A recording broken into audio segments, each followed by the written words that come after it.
So I'm on to day 65 of no alcohol, no soda, and limiting processed foods, which is crazy that I've been going this long. I finished that book that I was telling you guys about called Ultra Processed People, and part of it that really stuck with me is how they talk about the feel of these ultra processed foods. And what he says is that the softer it is, like the less you have to actually break it down to digest it, the more processed it is, which makes total sense.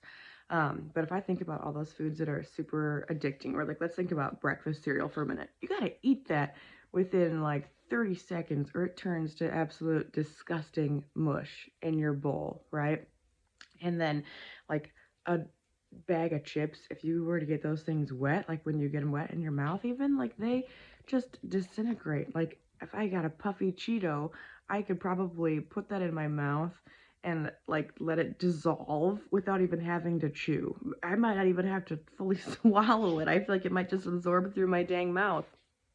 But all the things that are like super addicting have been created specifically for that purpose so that we consume more and buy more and it's easy to digest.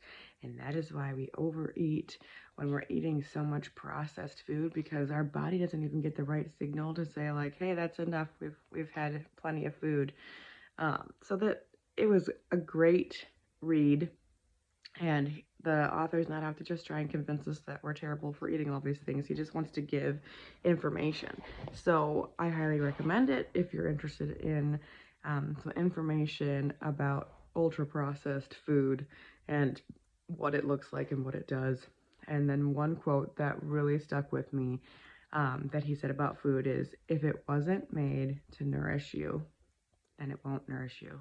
And like, duh, it's like the simplest concept ever, but one I probably barely ever think about. None of that crap was made to nourish me, but like real food, that was. And that's why I feel much better now.